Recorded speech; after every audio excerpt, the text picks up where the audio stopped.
So next up, we have a very, very interesting keynote session addressing capital conundrums, overcoming challenges in fundraising. And I hope you're taking notes because this again will be another very, very insightful session. And for this, I would like to call upon stage Mr. Giridhar Sanjeevi, CFO of the Indian Hotels Company Limited, to deliver this keynote. Please, sir.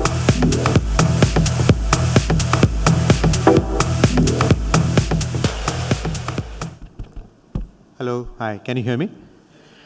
Okay, I'm just going to speak from what we are doing and what I'm hearing from investors. I mean, there's no prepared speech on this actually. As you know, the hotel industry is of course doing very well now, but we had a very horrible pandemic where in March 20, I remember that we had the best ever numbers in the history of the company, and come April 20, we had zero revenues actually.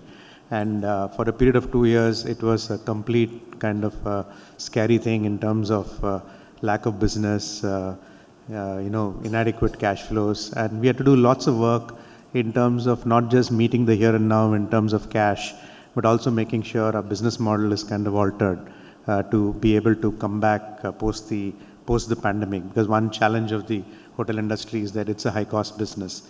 And so in a high cost, fixed cost business in particular, when business drops, I think the leverage works completely negatively actually.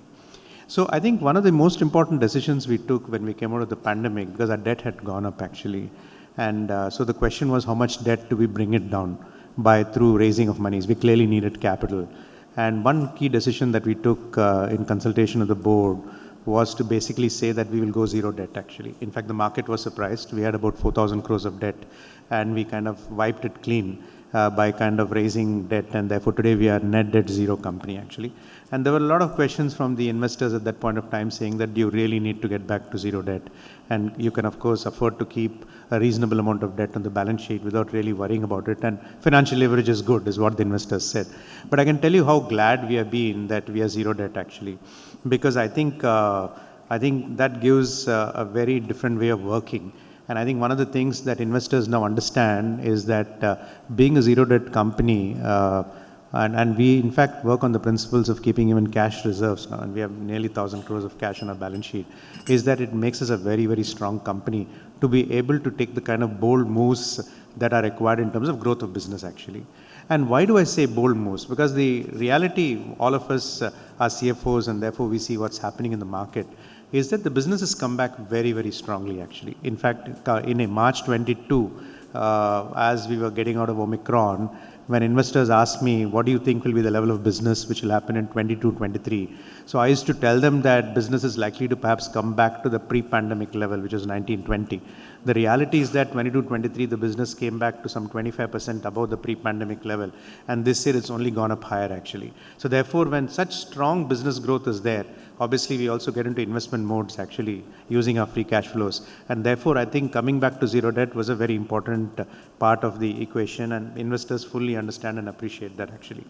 Now, what are the questions which are coming around the recovery? And this, I think, all of you must also be facing in your own businesses, and if you're meeting investors, you will hear it.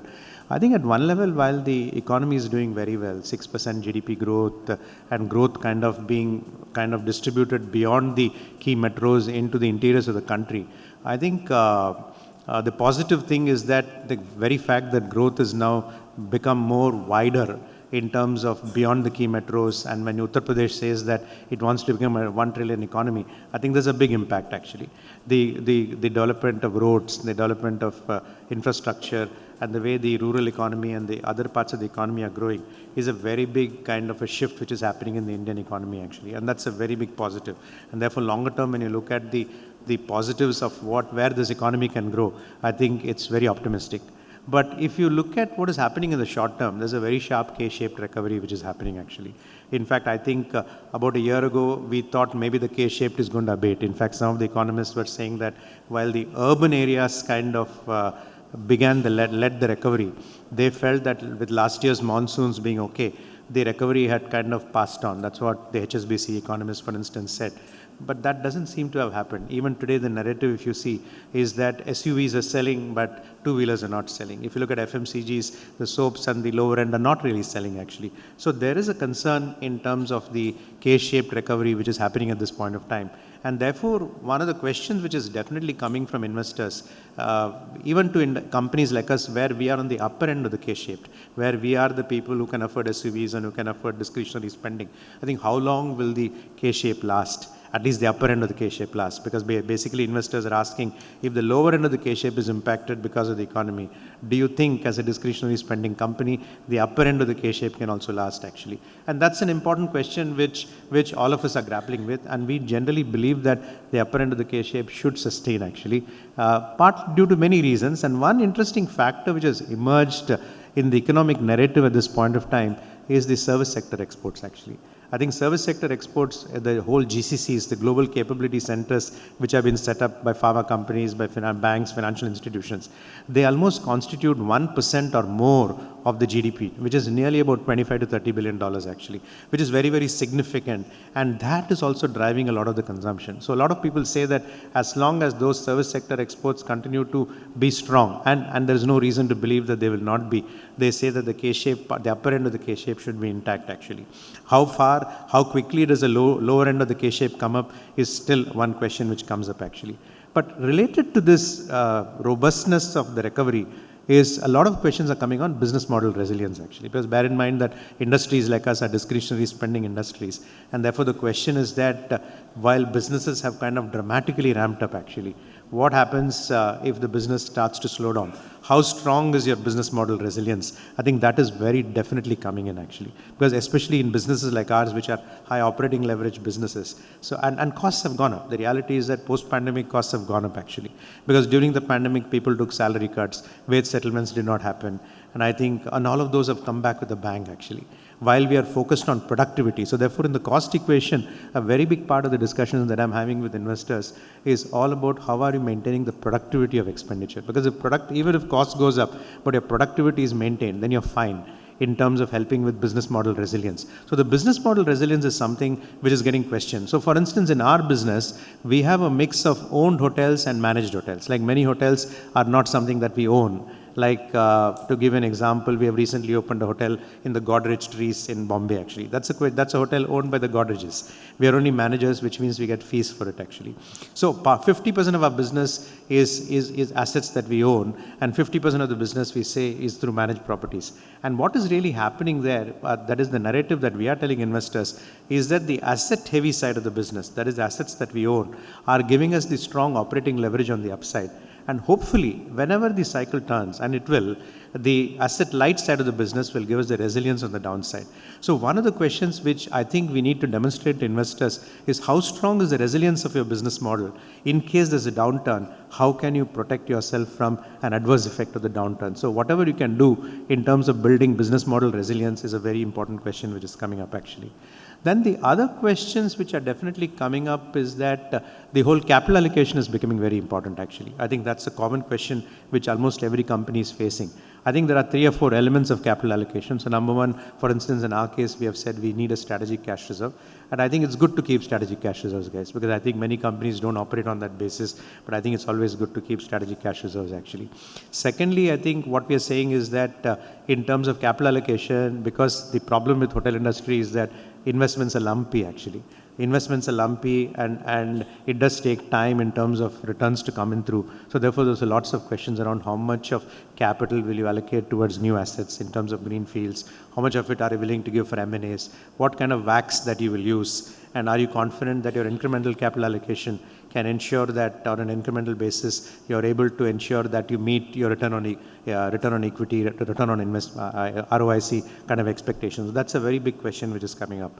The other questions, of course, are things like stable dividend policy is becoming very, very important actually, because companies in India are generally very shy in terms of announcing dividend policies which are linked to PAT actually. So you say if your PAT is 100, are you able to distribute 25, 30, 40%, 50% of the profits as dividend actually? So that's becoming a very important question actually. So capital allocation is becoming a very key question which is coming from many investors actually.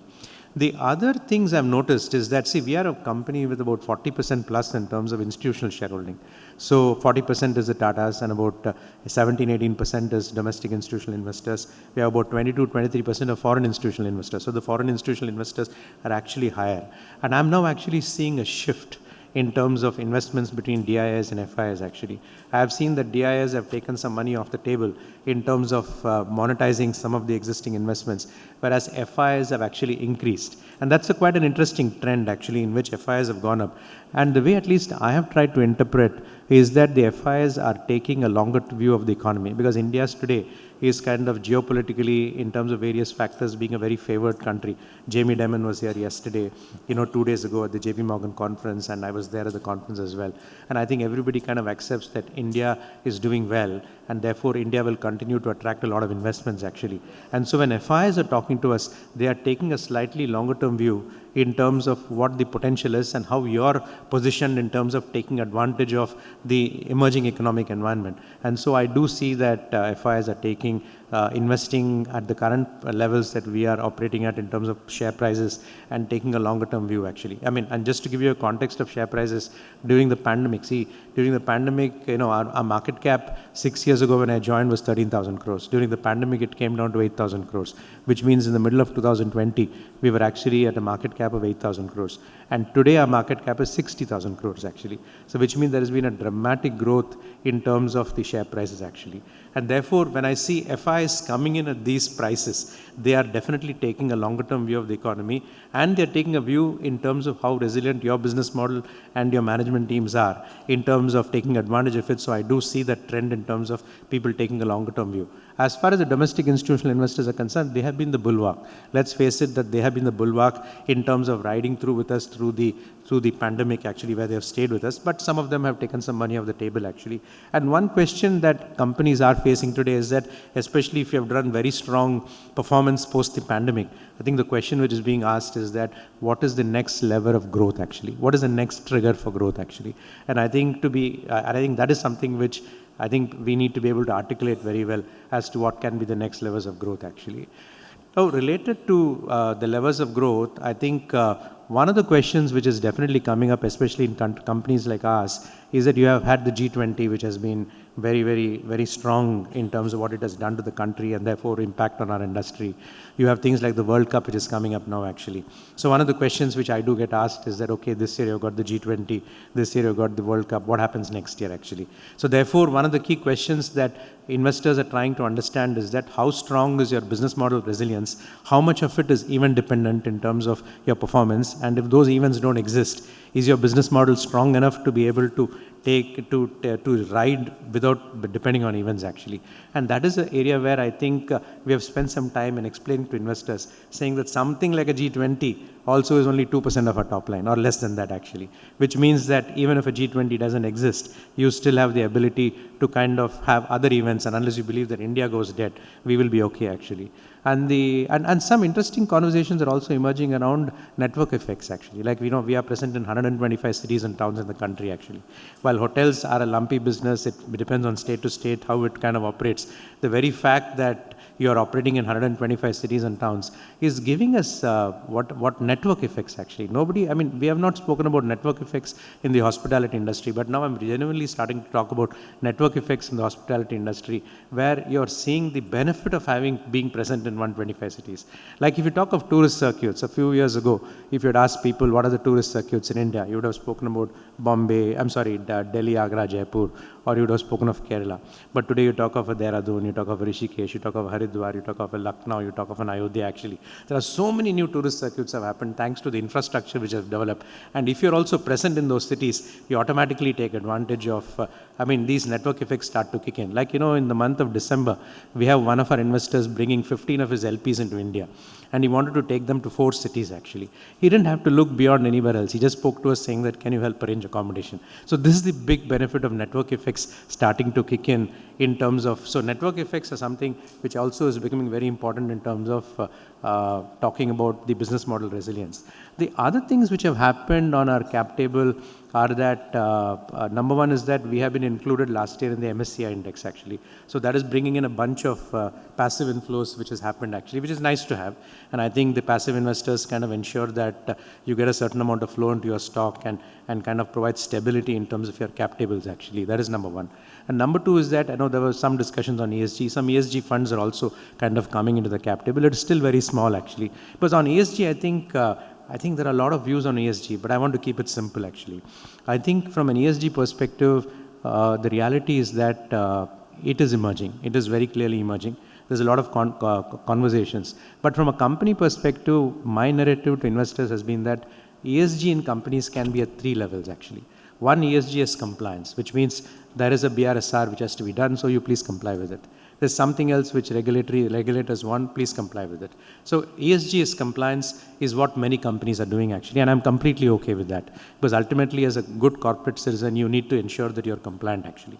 But I think as CFOs, the role that they need to play in ESG, one is to ensure compliance, but beyond it, the next level beyond compliance is ESG as strategy actually.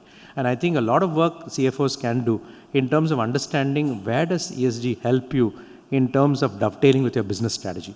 And I always find that where ESG can help you dovetail with your business strategy, that is where the maximum acceptance of ESG will come in actually, because then it makes sense to sort of say, like power, so power is a very simple example where in hotels, for instance, the HVAC power is about 60% of the power cost actually.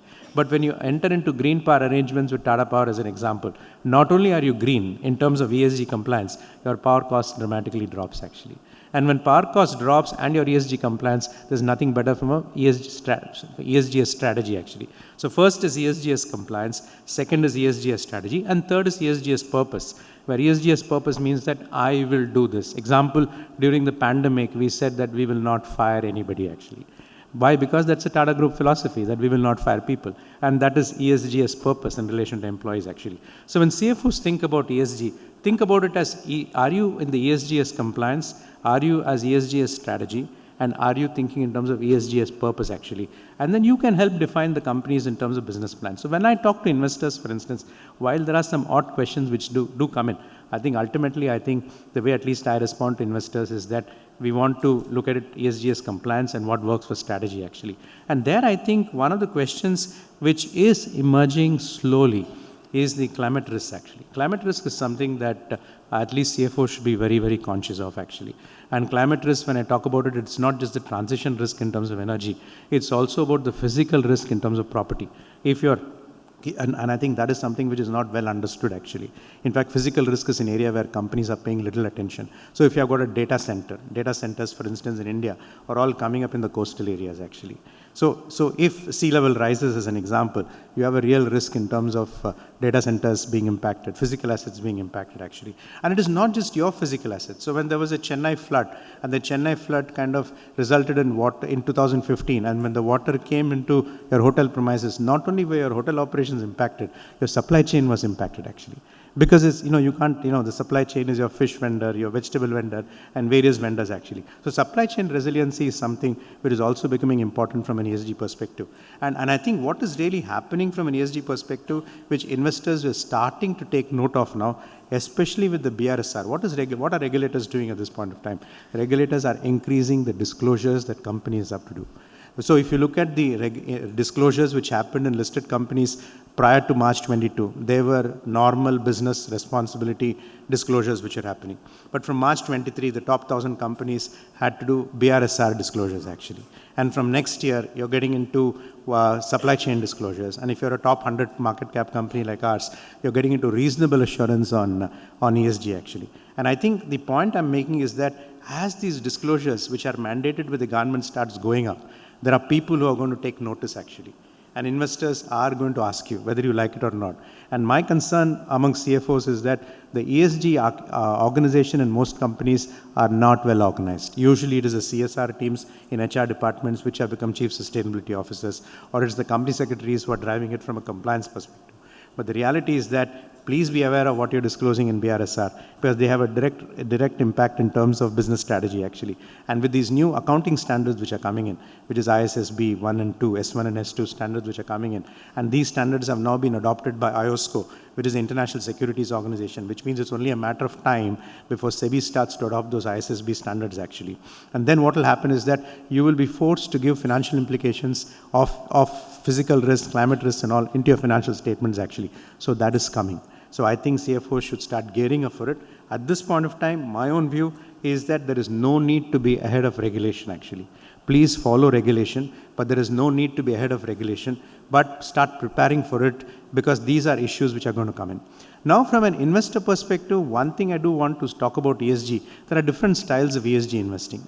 I think one of the fundamental styles of investing is what I call as ESG integration investing. What are ESG integration investing? I'll spend a few seconds on what are the different types of investing.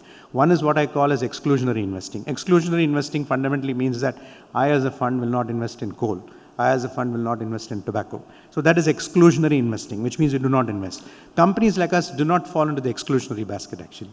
So the most common way of investment thesis that funds are adopting is what is called as integration investing. And what is integration investing? They are integrating the ESG factors into their financial risk and opportunity modeling, which means they take your financial model, they understand the ESG risks, integrate those ESG risks and opportunities into your business model, and then say, what does it mean in terms of investing actually? So most of us sitting in this room are probably companies where funds will be looking at investment styles which are more ESG integration investing than anything else, to be honest actually. And therefore, I think as you communicate to investors and as these disclosures keep going up, I think you have an obligation to probably educate the investors in terms of how the ESG integration risks risks and opportunities are well integrated and your business model resilience is kind of coming. So look at ESG from that perspective. It is not, it is not something which is regulatory driven. It is not something which is done internationally. Ultimately, there's a real need actually. And consumer behavior is changing. I mean, if you see in our business, there is premium in terms of consumers who want zero carbon kind of travels, to be honest actually. So there is also money to be made in terms of where opportunities can come in, where you can charge more to your customer actually. So there's a very clear value chain implication in terms of some of these areas actually. What else can I say? I think overall, I think investors are very positive. Overall, investors are very positive. I think people are positive in terms of the macro environment which exists actually. They believe that the next few years augur well for India. And the very growth in terms of GDPs to become a 3 trillion economy, 5 trillion economy, and therefore how it translates down is something which is very positive. So therefore, I think I would say that the environment is good. Capital raising is in a good space at this point of time. I think last year capital markets were kind of not very good, but today I think capital markets are very good. A spate of issues are coming up actually. And there I think the only advice I will give to CFOs is that leave money on the table. It's not as if, you should be able to make sure that investors make money actually. Ultimately, we have seen some examples of IPOs where the IPO happened at some 2,000 rupee plus and then the share price dropped to 500 rupees actually and people lost money. I think be aware of that is what I would say. The second thing which is again kind of bothering SEBI as well as investors is the proportion of secondary versus primary. That's becoming a very important discussion.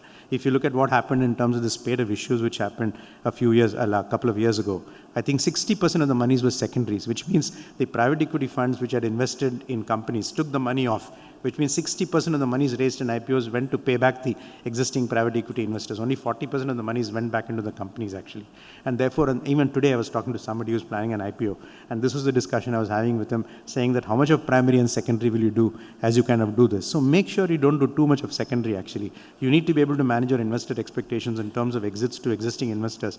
But if you do too much of secondary, I think that is not good news actually. I think people like to see money coming into the companies actually. So these are some pointers actually. I think this is an area where I think we can talk a lot in terms of what investors are expecting actually. But fundamentally, I think communication to investors is very important. I spend a lot of time every month, every quarter in terms of meeting investors. I meet more than 100 investors every quarter actually. A significant amount of time, domestic, international, we travel and all of that. And I think what I try to do is basically ensure that number one, there is a very, very, very, very candid discussion in terms of the macro environment and therefore what does it mean for us. and how are we gearing up in terms of for the business. A very candid discussion in terms of discussing what can go wrong actually and how we are getting ready for it actually. I think part of good investor relations and what investors expect is not just discussions about what is working well, but also talking in terms of what is not working well actually. Because bear in mind that what you're interested is in long only investors actually, which means you want people to stay with you for a long time, to be honest actually. And good investors do not churn portfolios, which means they understand that there may be circumstances where business may be down. Even, for instance, I can tell you that when we were in the pandemic, when the share price dropped to half, when market cap dropped from 14,000 to 8,000 crores actually, investors, some of the domestic investors stayed, some of the international investors also stayed actually.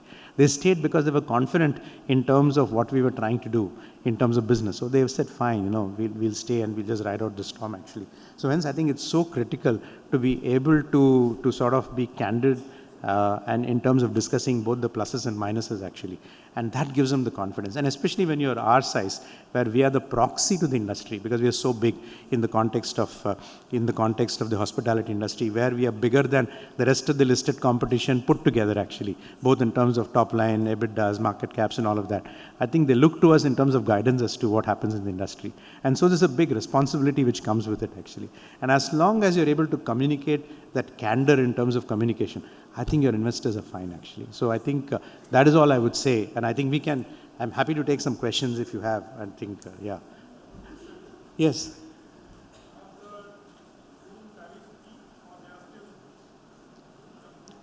Bad news, it can still go up actually. It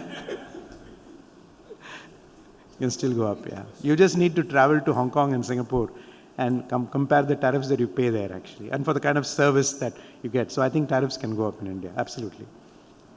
Yeah. Yeah.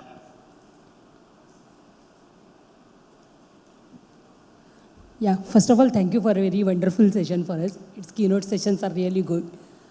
Just one point, and if you can share some insights to it, with the global indices inclusion, now India, the capital will be available as compared to earlier bit easily. And at the same time, the expectations on the return of capital will be more. So, especially for CFOs, when that expectation is more, how the CFOs should build in, just an insight, because already with the discretionary spend and all that, we see it across the margins are always a challenge and so on. What kind of operating leverages which CFOs should see it across in such kind of situations to deal with these investors or even the normal kind of a run business? No, I think the inclusion in the bond act is certainly good news, because I think you will certainly get more inflows into the country actually, and hopefully it can result in some reduction in interest costs for sure actually. That's good news actually. And I think more access to capital is something good. And India also, even within India, I think the bond markets are slowly getting deeper actually. So I think that's always been one of the challenges in terms of the depth of bond markets. So I think access to capital is always good news. But of course it can come with, and many such capital is also long-term capital. It's not as if that it can be short-term capital actually. And that's always been a concern for India. So I think it's an opportunity actually. But in relation to your question on operating leverage, I think that's got to be one of the biggest focus for CFOs actually. I think operating leverage you need actually. I think, therefore I think that's why I spoke about business model resilience. I think companies, many times I find CFOs more on the treasury side of the spectrum, worrying about borrowings and kind of leverage and kind of interest being tax deductible and all of that actually. But I think focusing time in terms of business model resilience to make sure that you are able to improve the operating leverage is always good news, because then that gives you the ability to take on some financial leverage actually. So that always has to be the focus is what I would say. Yeah. I think we should use more of a data analytics to get this kind of leverages where the scope is available. Yeah, of course. Data analytics is huge, of course. I think the potential for data analytics is an entirely different subject, and we can talk a lot about it, but I think data analytics is something which has to be used actually. I think the sad part about CFOs, including myself, is that I don't think we are at the cutting edge of data analytics. I just did a course on AI from ISB actually. The reason I did it, I did 2 courses in the last 1 year. I did a course on sustainability and I did a course on data, artificial intelligence, because I do believe that these are areas we have not been trained actually. And we need to be able to have conversations around what can you do actually. And if you've got to be an agile CFO, I think you need to think a little differently. So I think, so I would encourage CFOs to kind of at least do something in the understanding both sustainability and AI is what I would say actually. Yeah. Thank you.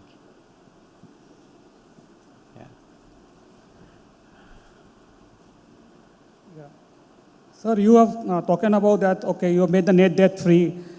Incidentally, I also made the net debt free my company, but I always get the query from investor that equity is always a higher cost and debt is a lower cost. Then why you made the company net debt free? Some debt is always good in the balance sheet, and that the dilemma every day we face. No, that's How you true. answer? See, financially, you cannot argue that financial leverage definitely kind of helps you in terms of EPS and all of that. That is absolutely true. But when you think in terms of business model resilience, actually, I think, you can always justify net debt zero. I think if you look at great companies around the world, I think they're not only strongly profitable, but they have tons of cash on the balance sheet, actually. So hence, I think net debt zero is not a bad thing at all, actually. I But think sometimes CFOs have to get out of that spectrum mindsets that debt is good on the balance. I'm not saying debt is bad, but there's nothing wrong in being net debt zero at all. But there is a Ahmedabad group, big group, as we know all of that. Don't want to take the name.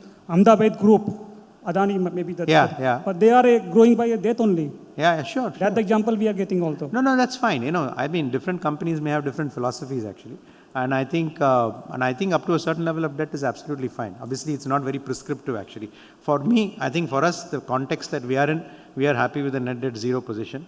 But if for some other company, some amount of debt is desirable, I think so be it, actually. But watch out. I think you cannot have excessive debt, actually, because I think it has its own challenges, actually.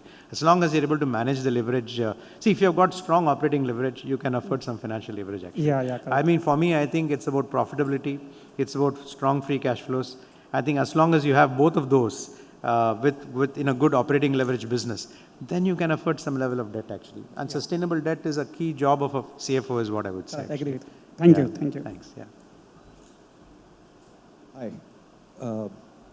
I'm not sure if this is the right forum to ask the question, this particular one which I'm going to ask, but let me still ask. And if you can choose to ignore it. I was traveling to US and a couple of other countries, and saw. I'm not able to. There's some echo in the room. Okay. Can you hear me now? Yeah. Hello. Can you hear me? Yeah, I can. Yeah. Yeah. So when we travel outside of India, we see a lot of countries who have developed places to being a tourism center, right? So, sorry. Being tourism center, right? Tourism centric, okay. Right. But in India, we have a lot of such places, but they have not yet got developed the level they should have been. Right? You spoke about, say, Rishikesh and Haridwar, and now government is taking those steps to develop these cities and towns. So as a industry, can we do something about how do India become more tourism focused, where the industry can really work with the government to grow it? And with that context, how do you see next 5 to 7 years India shaping up as a tourism spot or destination? Yeah, but that is already happening, actually. I think gone are the days when the government looked at tourism as a luxury industry, and today I think they recognize the importance of tourism as an important contributor to GDP's employment and taxation and all of that. And therefore, I think the government is now very, very focused, actually. Some of the conversations that we are having with state governments, as an example, is very, very positive, actually. They are willing to give land, they are willing to support tourism infrastructure. I think so very, very positive. In fact, 2 days ago, we opened a hotel in Sikkim, where the Chief Minister of Sikkim kind of came to the inauguration, and he has tweeted. He has tweeted in terms of the employment opportunity, the tax generation and all of that. And I think everybody is not talking that language.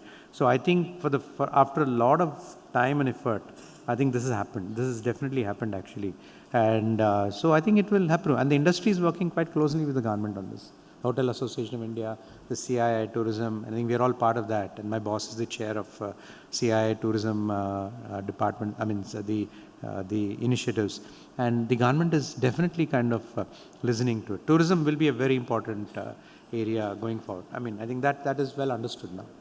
Yeah, it's only a matter of time. Good? All right. In the interest of time, I think in case anyone has any further questions, we can always take it offline. And thank you so much, sir, firstly. And may I request you to wait with us for 1 more minute. And may I call upon stage Mr. Vipul Oberoi, Director, Marketing, CSR and Learning Solutions for Dun & Bradstreet India, to present the memento. While